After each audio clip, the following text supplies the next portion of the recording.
सचमुच खत्म हो चुका है या फिर अब उसकी सबसे खतरनाक लड़ाई शुरू हो गई?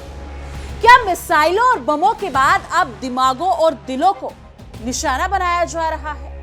क्या मिडिल ईस्ट में बंदूकों की आवाज भले ही धीमी पड़ गई हो, लेकिन सियासत की जंग पहले से ज्यादा तेज हो चुकी है? और सबसे बड़ा सवाल, आखिर ऐसा क्या हुआ कि ईरान के नए सर्वोच्च नेता मोस्तफा खामनेई को सीधे अमेरिका और इजराइल पर फूट डालने की साजिश रचने का आरोप लगाना पड़ा?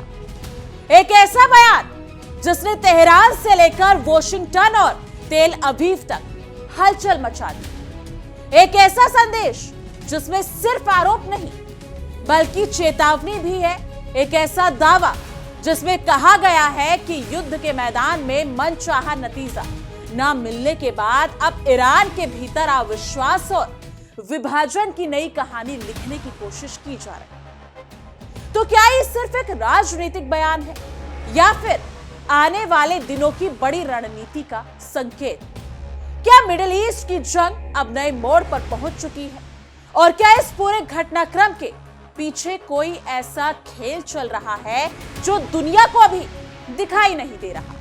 इन सभी सवालों के जवाब तलाशेंगे, लेकिन पहले इस पूरी रिपोर्ट को अच्छे से जानते हैं। नमस्कार दोस्तों, आप देख रहे हैं इंडिया डेली और हमारा खास शो विश्व युद्ध, और मैं हूं आपके साथ तान्या।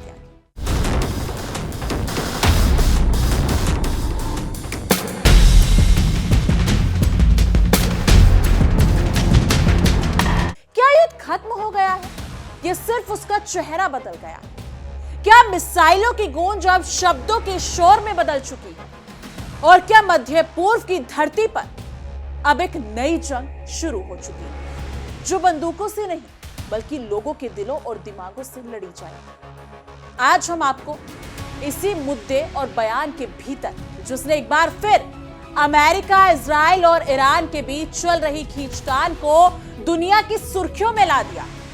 ईरान के सर्वोच्च नेता मोस्तफा खामनेई ने ऐसा संदेश दिया है जिसने पूरे क्षेत्र में नई बहस छेड़ दी। उनका आरोप है कि युद्ध में कथित हार के बाद अब अमेरिका और इजराइल ईरानियों के बीच फूट डालने की कोशिश कर रहे। सवाल सिर्फ आरोप का नहीं है, सवाल उस माहौल का है जिसमें यह आरोप लगाया गया। कहा जाता है कि जब तलवारें थक जाती हैं तो शब्द मैदान में उतरते हैं, और मध्य पूर्व की राजनीति में यह कहावत बार बार सच साबित होती दिखाई देती है। एक बार फिर नजर डाल लेते हैं इस कहावत पर। यह कहावत बिल्कुल सटीक बैठ रही है।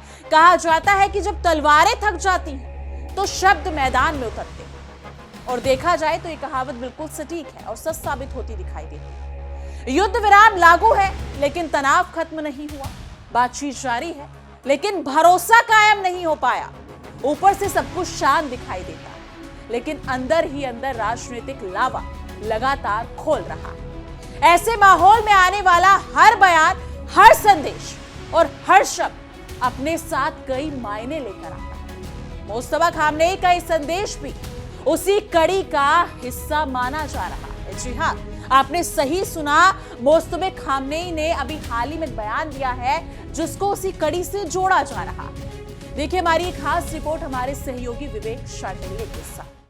आज वर्ल्ड नाउ में सबसे पहले बात ईरान के उस मायाजाल की जो ट्रंप और अमेरिका का काल बना।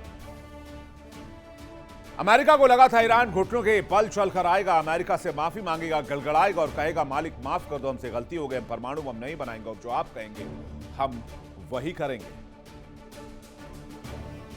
मादुरो को गिरफ्तार करने के बाद ट्रंप का ये जो घमंड है वो 7वें आसमान पर था, और उसी घमंड को लेकर डोनाल्ड ट्रंप घुसे ईरान के होर्मुज में। लेकिन ऐसा हुआ ही नहीं, हो गया ट्रंप की सोच के बिल्कुल उलट। ऐसा हुआ कि ट्रंप सदमे से बाहर नहीं निकल पा रहे। 45 विमान जमींदोज कर दिए गए, दर्जनों जहाज डुबो दिए गए। अमेरिका में महंगाई रिकॉर्ड तोड़ रही और अपने ही ट्रंप के खिलाफ खड़े हो गए। यानी ईरान इस जंग में ट्रंप के लिए काल साबित हुआ। लेकिन इस काल में सबसे बड़ी भूमिका रही ईरानी मायाजाल की। क्या है यह मायाजाल, कैसे बुना गया इसे और कब से बुना गया? कितना बड़ा नेटवर्क है इस मायाजाल का। एक्सक्लूसिव स्टोरी देखिए आज मेरे साथ। मिडिल ईस्ट के संघर्ष में अमेरिका ने ईरान में कुछ खास हासिल नहीं किया, क्योंकि ईरान ने अमेरिका के आने से पहले, दशकों पहले, उस साम्राज्य के निर्माण की शुरुआत की जो पाताल में है, जहां ना अमेरिका पहुंच सकता है, ना इसराइल पहुंच सकता है, ना मोसाद पहुंच सकता है और ना ही CIA पहुंच सकता है। यहां तक कि अमेरिका के पास आज तक ऐसा कोई मिसाइल नहीं बना, ऐसी कोई ताकत नहीं है जो ईरान के इस मायाजाल तक पहुंच पाए, ईरान के इस पाताल लोक तक पहुंच पाए। अमेरिका ने हजारों की संख्या में बंकर बस्टर बम गिराए, लेकिन ईरान का मायाजाल नहीं टूटा। जिस पहाड़ पर अमेरिका पूरी रात बमबारी करता रहा, उस पहाड़ को दहलाता रहा, लेकिन उसी पहाड़ से सुबह मिसाइल निकलती और मिडिल ईस्ट के देशों पर कहर मचाती। और यह देखकर अमेरिका और इजराइल के होश उड़ गए। ईरानी खुद मानते हैं कि अमेरिका B-2 बॉम्बर आता था, पहाड़ को निशाना बनाता था, आग और धुएं की लपटें उठती थी और अगली सुबह उसी पहाड़ से मिसाइलें निकलती थी। यह कोई फिल्म की कहानी नहीं है, बल्कि कहानी है ईरान की उस मायाजाल की, जिसको ना अमेरिका समझ पाया और ना ही इजराइल समझ पाया। यह मायाजाल दोनों देशों, दोनों ताकतों की समझ से परे है। अब मैं आपको बताता हूं क्या है मामला। ईरान का सोफे पहाड़ है और यहां बना एक मिसाइल कॉम्प्लेक्स, जहां पर इस साल युद्ध में सबसे ज्यादा बम्बार्डिंग की गई। अमेरिका ने यहां B-2 स्टेल्थ बॉम्बर और B-52 बॉम्बर को प्रिसीजन गाइड पेनिट्रेटर के साथ इस्तेमाल किया। सुरंग के मुहाने पर, भंडारों पर, लॉन्च इंफ्रास्ट्रक्चर पर, हर जगह अमेरिका ने चुन चुन कर बम गिराए, एक एक इंच पर बम गिराए। लेकिन ईरान के मायाजाल को वो टस से मस नहीं कर पाए। और यही ईरान की सबसे बड़ी ताकत है और दुनिया के लिए, खासकर अमेरिका, इजराइल के लिए सबसे बड़ी सैन्य पहेली भी। क्या है यह मायाजाल जिसे ईरानी मिसाइल सिटी कहते हैं? आइए जानते हैं। पाताल लोक में बना यह शहर, जहां इंच इंच पर मिसाइलें तैनात हैं, और IRGC के अलावा इस बात को कोई नहीं जानता कि ईरान में इस पाताल लोक का इंफ्रास्ट्रक्चर कितना बड़ा है। कहते हैं ईरान के पास मिसाइल का अंडरग्राउंड भंडार है, जो जाग्रोस पर्वत श्रृंखला के नीचे है। यह बहुत विशाल है, हजारों स्क्वायर किलोमीटर में फैला हुआ है और गहराई 500 मीटर तक है। आलम यह है कि यहां पर अमेरिका बंकर बस्टर बम मार मार कर थक गया, लेकिन उन मिसाइलों तक नहीं पहुंच पाया। ये टनल्स हजारों किलोमीटर लंबी हैं। एग्जैक्ट फिगर किसी के पास नहीं। इवन इंटरनेट और डिजिटल दुनिया पर भी अवेलेबल नहीं है इसकी जानकारी। सुरंगों में असेंबली हॉल है, फ्यूल डिपो है, कमांड सेंटर है, रोबोटिक्स रोल सिस्टम है, ऑटोमेटिक लॉन्च पैड्स मौजूद हैं और सब कुछ ऑटोमेशन पर है। सीधे अंडरग्राउंड टनल से मिसाइलें लॉन्च करता है ईरान। शिरकुह ग्रेनाइट की कठोर चट्टानों के नीचे मिसाइलों का जखीरा है। मिसाइल सिटीज बनाए गए, यहां तक कि बंकर बस्टर बम भी इन टनल्स का बाल बाका नहीं कर सकते। अमेरिका ने अपने सबसे ताकतवर GBU-57 जैसे बंकर बस्टर बम का भी इस्तेमाल कर लिया, लेकिन वो इस पाताल लोक को पेनिट्रेट नहीं कर पाए। कहते हैं ईरान के पास इस दुनिया में सबसे ज्यादा अंडरग्राउंड मिसाइल सिटी है। मध्य पूर्व की राजनीति में अक्सर कहा जाता है कि यहां जीत और हार का फैसला केवल युद्ध के मैदान में नहीं होता, बल्कि जनता के मन में भी होता है। यही कारण है कि जब कोई सर्वोच्च नेता जनता को संबोधित करता है, तो उसके शब्दों को केवल भाषण नहीं, बल्कि रणनीति के हिस्से के रूप में देखा जाता है। इस बार भी कुछ ऐसा ही हुआ है। खामनेई ने अपने संदेश में भारी दुश्मनों का जिक्र करते हुए ईरानी समाज के भीतर एकता बनाए रखने की आवश्यकता पर जोर दिया। ये संदेश ऐसे समय में आया जब पूरे क्षेत्र में अनिश्चितता का माहौल बना हुआ है। शांति की बातें हो रही हैं, लेकिन आशंकाएं भी उतनी ही मजबूत है। राजनीतिक गलियारों में चर्चाएं तेज है और दुनिया की नजरें तेहरान, वॉशिंगटन और तेल अवीव पर टिकी। ऐसे में मुस्तफा खामनेई का इस संदेश केवल एक औपचारिक बयान नहीं, बल्कि एक राजनीतिक संकेत माना जा रहा है। अपने लिखित संदेश में मोस्तफा खामनेई ने कहा कि अमेरिका और इजराइल ईरानियों के बीच संदेह, निराशा, भय, अविश्वास और विभाजन पैदा करने की कोशिश कर रहे हैं। उन्होंने इसे एक साजिश के रूप में प्रस्तुत किया और लोगों से सतर्क रहने की अपील की। उनके अनुसार इस चुनौती का सामना केवल दृढ़ता, दूरदर्शिता, एकता और सामंजस्य के जरिए ही किया जाता और किया जा सकता। उनका संदेश साफ था कि यदि समाज एकजुट रहेगा तो किसी भी बाहरी प्रयास को सफल नहीं होने दिया जाएगा। खामनेई ने अपने संदेश में इस बयान पर एक बात पर विशेष जोर दिया कि जनता को भ्रम और अविश्वास के माहौल से बचना होगा, क्योंकि इतिहास गवाह है कि कई बार बाहरी दबाव से ज्यादा नुकसान अंदरूनी विभाजन पर पहुंचता है। जब घर की दीवारों में दरार पड़ती है तो आंधियां ज्यादा खतरनाक साबित होती है। यही वजह है कि उनके बयान में एकता की अपील सबसे प्रमुख तत्व बनकर सामने आई। ये संदेश ईरान की इस्लामिक क्रांति के संस्थापक आयतुल्लाह रुहुल्लाह खुमैनी की 37वीं बरसी के अवसर पर दिया गया। ये कोई साधारण अवसर नहीं था। खुमैनी वो नाम है जिन्होंने 1979 की इस्लामिक क्रांति का नेतृत्व किया और ईरान की राजनीतिक दिशा को पूरी तरह बदल दिया। उनके नेतृत्व में अमेरिका समर्थित शाह मोहम्मद रजा पहलवी का शासन समाप्त हुआ और एक नई राजनीतिक युग की शुरुआत हुई। समारोह का आयोजन खुमैनी ने मकबरे पर किया गया, जहां एक मौलवी ने मोस्तफा खामनेई का लिखित संदेश पढ़कर सुनाया। यह दृश्य अपने आप में बेहद प्रतीकात्मक था। एक और क्रांति के संस्थापक की विरासत अगर बात करें तो विरासत थी और दूसरी ओर वर्तमान नेतृत्व का संदेश। मानो इतिहास और वर्तमान एक साथ खड़े होकर भविष्य की दिशा तय करने की कोशिश कर रहे हैं। 1979 की क्रांति केवल सत्ता परिवर्तन की नहीं थी, बल्कि ईरान की राजनीतिक पहचान का पुनर्निर्माण भी थी। उसकी विरासत को आज भी ईरान की सत्ता संरचना अपने अस्तित्व का आधार मानती है। यही कारण है कि खुमैनी की बरसी केवल स्मरण का अवसर नहीं, बल्कि राजनीतिक संदेश दोनों का भी महत्वपूर्ण मंच बन जाता है। खुमैनी की मृत्यु के बाद 1989 में अली खामनेई ने सर्वोच्च नेता का पद संभाला था। उन्होंने दशकों तक इस पद पर रहते हुए देश की नीतियों और दिशा को प्रभावित किया। लेकिन इस वर्ष फरवरी में अमेरिका और इजराइल के हमलों में उनकी मृत्यु के बाद सत्ता का एक नया अध्याय शुरू हुआ। उसी क्रम में मोस्तफा खामनेई को नया सर्वोच्च नेता चुना गया। समारोह में मौजूद लोगों के लिए सबसे भावुक क्षण वो था जब अली खामनेई की तस्वीर वाली एक खाली कुर्सी दिखाई। ये केवल एक खाली कुर्सी नहीं थी, बल्कि एक युग की अनुपस्थिति का प्रतीक थी। कभी कभी कुछ दृश्य ऐसे होते हैं जो बिना एक शब्द बोले बहुत कुछ कह जाते। एक दृश्य भी उन्हीं में से एक था। 1989 से लेकर हर वर्ष 4 जून को अली खामनेई समारोह को संबोधित करते थे और करते रहे थे, लेकिन इस बार उनकी अनुपस्थिति ने माहौल को अलग बना दिया। उनकी तस्वीर के साथ रखी गई खाली कुर्सी ने उपस्थिति लोगों को, वहां पर जो भी लोग उपस्थित थे, ये याद दिलाया कि नेतृत्व का एक दौर समाप्त हो चुका है और दूसरा दौर शुरू हो चुका है। मोस्तफा खामनेई मार्च में सर्वोच्च नेता चुने जाने के बाद सार्वजनिक रूप से सामने नहीं आए हैं। उन्होंने केवल लिखित संदेशों के माध्यम से जनता को संबोधित किया।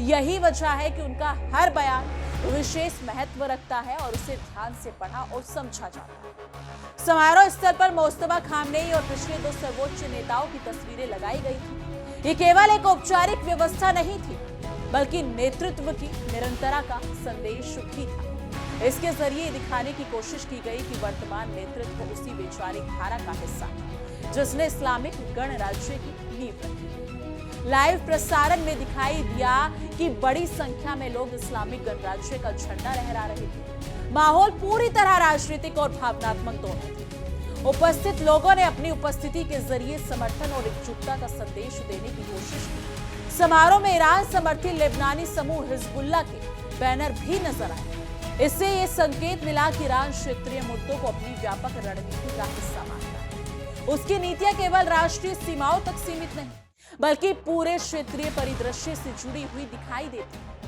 ईरान लंबे समय से ये कहता आया है कि क्षेत्र में स्थिरता केवल किसी एक देश के फैसले से नहीं आ सकती। उसके अनुसार व्यापक शांति के लिए पूरे क्षेत्र में तनाव और संघर्ष का समाधान आवश्यक है। यही सोच उसके हालिया रुख में भी दिखाई देती है। युद्ध विराम के बाद प्रत्यक्ष और मध्यस्थता के माध्यम से कई दौर की बातचीत हुई, लेकिन अब तक कोई अंतिम समझौता सामने नहीं आया। इसका मतलब है कि बातचीत जारी है, लेकिन रास्ता अभी भी लंबा और जटिल है। राजनीतिक विश्लेषकों का मानना है कि ऐसे दौर में बयानबाजी की अहमियत और बढ़ जाती है, क्योंकि जब समझौते की प्रक्रिया धीमी पड़ती है तो सार्वजनिक संदेशों के जरिए अपनी स्थिति स्पष्ट करने की कोशिश की जाती है। खामनेई का ये संदेश भी उसी संदर्भ में देखा जा रहा है। उनके बयान का सबसे महत्वपूर्ण हिस्सा जनता को संबोधित अपील करना। उन्होंने लोगों से कहा कि वो संदेह और भय के वातावरण से प्रभावित ना हो, बल्कि एकजुट रहकर चुनौतियों का सामना करें। ये संदेश सीधे तौर पर राष्ट्रीय एकता पर केंद्रित था। मध्य पूर्व की राजनीति में ये पहली बार नहीं है जब एकता और विभाजन का मुद्दा चर्चा में आया। इतिहास बताता है कि क्षेत्र के लगभग हर बड़े संघर्ष के दौरान ये प्रश्न किसी न किसी रूप में सामने आया है। यही वजह है कि ऐसे संदेशों को गंभीरता से लिया जाता है। खामनेई का कहना है कि विरोधी ताकतें जनता के भीतर अविश्वास पैदा करना चाहती हैं। इसलिए लोगों को दूरदर्शिता और धैर्य के साथ स्थिति को अगर देखा जाए तो समझना चाहिए। उनके अनुसार भावनात्मक प्रतिक्रिया के बजाय संयमित दृष्टिकोण अपनाना अधिक आवश्यक है। समारोह में मौजूद लोगों के लिए ये केवल एक श्रद्धांजलि कार्यक्रम नहीं था, ये वर्तमान परिस्थितियों पर चर्चा का भी मंच बन गया, जहां अतीत की यादों के साथ वर्तमान की चुनौतियों और भविष्य की संभावनाओं पर ध्यान केंद्रित किया गया। राजनीतिक दृष्टि से देखें तो ये संदेश नेतृत्व की प्राथमिकताओं को भी दर्शाता है। इसमें सुरक्षा, एकता और वैचारिक निरंतरता जैसे तत्व प्रमुखता से उभरकर सामने आते हैं। यही कारण है कि इसे केवल एक औपचारिक व्यक्तित्व नहीं माना जा रहा है। मध्य पूर्व के मौजूदा हालात को देखते हुए ये स्पष्ट है कि तनाव पूरी तरह समाप्त नहीं हुआ है। युद्ध विराम मौजूद है, लेकिन विश्वास बहाली की प्रक्रिया भी अधूरी है। यही अधूरापन क्षेत्रीय राजनीति को लगातार प्रभावित कर रहा है। एक पुरानी कहावत है ना, जब धुआं दिखे तो कहीं ना कहीं आग जरूर होती है। मौजूद हालात में भी अगर देखा जाए तो यही स्थिति दिखाई देती है। ऊपर से शांति की तस्वीर है, लेकिन भीतर कई अनसुलझे प्रश्न अभी भी मौजूद हैं। मोस्तफा खामनेई का संदेश उन प्रश्नों का प्रत्यक्ष उत्तर यही देता है, लेकिन ये जरूर बताता है कि ईरान का नेतृत्व वर्तमान परिस्थितियों को किस नजरिए से देख रहा है, और यही बात इस संदेश को महत्वपूर्ण बनाती है। अब दुनिया की नजरें इस बात पर होगी कि आने वाले दिनों में बातचीत किस दिशा में बढ़ती है। क्या कोई नया समझौता सामने आता है या फिर मतभेद और गहरे होते हैं? ये प्रश्न अभी खुला हुआ है। फिलहाल इतना स्पष्ट है कि मिडिल ईस्ट की कहानी अभी खत्म नहीं। युद्ध विराम के बावजूद राजनीतिक संघर्ष जारी है, बयानबाजी जारी है और कूटनीतिक गतिविधियां भी लगातार चल रही है। यानी मंच अभी भी सजा हुआ है और अगला दृश्य आना बाकी है। तो कुल मिलाकर मोस्तफा खामनेई ने अपने संदेश में अमेरिका और इजराइल पर ईरानियों के बीच फूट डालने की कोशिश का आरोप लगाया और जनता से एकजुट रहने की अपील की। ये संदेश ऐसे समय पर आया है जब क्षेत्रीय तनाव पूरी तरह समाप्त नहीं हुआ और भविष्य की दिशा को लेकर कई सवाल अभी भी बाकी हैं। आने वाले दिनों में ये देखना दिलचस्प होगा कि संवाद, कूटनीति और राजनीतिक संदेशों की ये जंग किस दिशा में आगे बढ़ती है। लेकिन इतना तय है कि इस बयान ने एक बार फिर मध्य पूर्व की राजनीति को वैश्विक चर्चा के केंद्र में लाकर खड़ा किया है और दुनिया की निगाहें अब अगले घटनाक्रम पर टिकी हुई। तो क्या मोस्तफा खामनेई का यह संदेश सिर्फ एक श्रद्धांजलि समारोह में दिया गया भाषण था, या फिर आने वाले दिनों की बड़ी राजनीतिक लड़ाई का है? क्या अमेरिका और इजराइल पर लगाए गए ये आरोप केवल बयानबाजी है, या फिर ईरान को वाकई किसी बड़े खतरे का अंदेशा है? क्या युद्ध विराम के बावजूद मिडिल ईस्ट में तनाव की आग अभी भी सुलग रही है, और क्या आने वाले दिनों में ये आग फिर भड़क सकती है? फिलहाल इन सवालों के जवाब किसी के पास नहीं है, लेकिन इतना जरूर है कि तेहरान से आया इस संदेश नए सवाल खड़े कर गया है। सवाल भरोसे पर, सवाल एकता पर, सवाल कूटनीति पर और सवाल उस भविष्य पर जिसकी दिशा अभी पूरी तरह साफ नहीं है। क्योंकि इतिहास गवाह है कि मिडिल ईस्ट में जब भी सन्नाटा गहराता है, अक्सर उसके पीछे किसी बड़े तूफान की आहट छिपी होती है। तो क्या ये सिर्फ एक चेतावनी है या किसी बड़े घटनाक्रम का ट्रेगर? क्या ये तनाव अब थमेगा या फिर एक नए अध्याय की शुरुआत होने वाली है? इन सवालों के जवाब आने वाला वक्त देगा। फिलहाल के लिए बस इतना ही, लेकिन देखना काफी दिलचस्प होने वाला है कि मोस्तफा खामनेई क्या कुछ करते हैं और डोनाल्ड ट्रंप की क्या कुछ प्रतिक्रिया रहेगी, डोनाल्ड ट्रंप क्या कुछ कदम उठाएंगे। लेकिन इस मुद्दे पर आपकी क्या कुछ राय है, कमेंट सेक्शन में जरूर साझा कीजिएगा। बाकी देश और दुनिया की तमाम बड़ी खबरों के लिए देखते रहिए इंडिया डेली और हमारा खास शो विश्व युद्ध।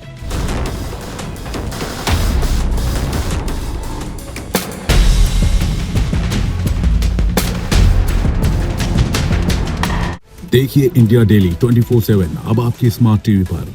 इंडिया डेली मौजूद है सभी डिजिटल प्लेटफॉर्म पर लाइव और लगातार। इंडिया डेली 24/7 हर दिन राष्ट्र को समर्पित।